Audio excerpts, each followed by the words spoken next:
God, it's been a long time since I've actually done one of these. It has been a few weeks since we first done the return podcast, I guess, from last time. So let's actually do a mini one with just me. You got just me. Lucky you guys. Spin the tape, whatever we're doing.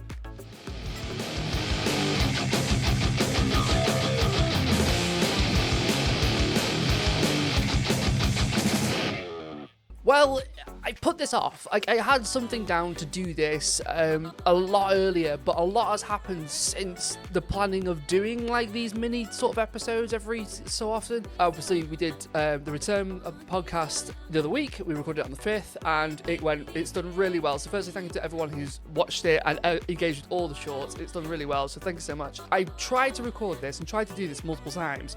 The issue being is the fact that lots of things have happened since then.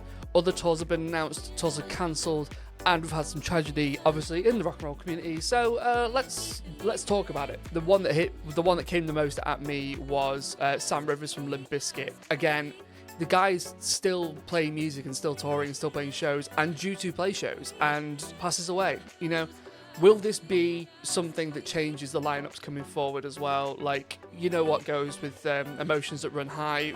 Fred Durst is a very emotional person. Do we think that this might change things coming up for Limp Bizkit? They've got a lot of headlining sets or lots of big name sets coming up in the festival circuit next year, and also with their tour. So we'll soon see how that goes. But that one really hit hard. That's horrendous. I've seen Limp Bizkit with Sam Rivers as well a few times, and it's really sad to see it happen. And the lead guitarist from Kiss, Ace, passed away as well, which is pretty sad. Again, these things just kept coming and kept coming, and obviously we don't name them really anymore. But I'm glad he's dead, which I don't say about anybody. But Ian Watkins has died. Less said about that, the better. Moving on. So what else has happened in the music rock world? Well, there's been a lot of tours obviously announcing. So we're coming to the end of the year, so usually you'd have bands that are already on the circuit and then re-announce an extension or throw into their 2026 tours, especially for early spring, summer, and then that sort of creates a narrative for what's happening with the festival circuit next year. Lots of festivals have already announced their lineups or announced something. We do a lot of download content here, so when it comes to download, their announcement is on the 3rd of November at like 9:45 p.m. or something like that. So we're going to do something there. We kind of, we're not experts. We never say we are experts. We try and do fun, educated guesses on what we think is going to be. I forgot we actually chose that. So hold on. So where do we put it? So let's we got to about here. Boom. That's kind of where we got to, I think. This is kind of where we got to it. This changed as well. That went to Papa Roach. That went to Turnstile. That's kind of where we got with it. As like a kind of jokey, but also like we'd like this to happen, but kind of working. So that's where we were. That's what that's where we were. And then we played the game, and then towards the game we we ended up with like this, which was I thought was kind of good. Still, I think that made sense, and it was kind of fun. A lot of these are probably going to change or aren't going to be there at all, but the ones that have been announced, like people have started to talk about Iron Maiden, people started to talk about Guns N' Roses. I think somebody's mentioned like there's some like people mentioned Muse as well, which I could see. Like I just think that there's a list I have in my head of like definites and definitely nots. We spent a whole podcast trying to like fiddle it out. It was fun. It was really good. But in the end of the day, when you look back, it's still not realistic. This is probably one of the times where I really have no idea what's going to happen in certain aspects of this lineup. It's really hard, and I really want to guess it. I really want to give a good guess. I'm going to go against the podcast here and give my own. And the guys are going to hate me, but I'm going to do it anyway. I'm going to do it, and I'm going to say... the one I want the most that's going to happen is Ghost. Like, I really want Ghost to headline. Ghost to headline would be sick. It'd be fun. It would be something that's never happened on download before. It would be the new headliner that is deserved. So deserved headliner. Get Ghost there. They've not proved themselves already on every circuit across the world. Put them there. European exclusive. I don't care what it has to be.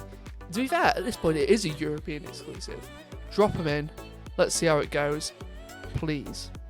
The next one, as much as like it's been said everywhere, it's Linkin Park. Linkin Park it is. Like, I think that it's due now. That if they're not there, I'd be very, very, very, very surprised if they're not there. Purely from the fact that from everything that's been spoke about, from everything that everything. If Linkin Park isn't there, I'll be like, why? Who is there instead of them? Like, who's it gonna be? And it's probably gonna be somebody who isn't as good, or it's like a bit of a strange pick. Or, you know what? Fucking surprise me. Because I bet you, if it's not going to be Linkin Park, it's going to be an absolute surprise, and it's going to be either amazing or shit. And then the conscientious third pick. In the podcast, I joked My Chemical Romance for the entire time, and Josh was obviously like, it's not going to happen because they're at Wembley twice, and they're doing some dates around the UK and Europe as well. It's definitely not going to be My Chemical Romance. And I kept on trolling with it. I was like, sort of pulled back from it. So I gave up on My Chemical Romance. That's why I was like, got behind 9 Inch Nails. It's probably not, I was like, 9 Inch Nails as a pick could be a really good thing in terms of just music, but also out of nowhere. 9 Inch Nails. There's no other festival in Europe at the moment has got 9 Inch Nails in their lineup. Maybe that means because they're not there. But with this resurgence of Tron, it was the same with Bring the Horizon. Get 9 Inch Nails there. Maybe it'll be fun. Maybe it'll work. Let's see how that goes. So my 3 picks would be Ghost, 9 Inch Nails, and Linkin Park. And I hope to God it's not Iron Maiden. I really hope to God it's not Iron Maiden. Please give us a rest from these old legacy bands that were classic when I was going to download and festivals when I was 18, 19 years old. You know, give us a rest. And it's not because, like, oh, it'd be great to see them back. They've been touring endlessly, year on, year off, year on, year off for the past decade. And they were classic when I was, like, troping around. Aerosmith would be a better pick. You know, and I was like, oh, they're older, even older. I was like, yeah, I know they are, but they don't tour every year. Picks are 9 Inch Nails, Ghost, Linkin Park. Make it happen, download. Surprise me. Anyway, that's it out. Less said the better. Otherwise, I'll be here all bloody day. I'll see you on the next one. We'll be there after the announcement happens on the 3rd of November. But for now, peace and love. Bye. Whoop.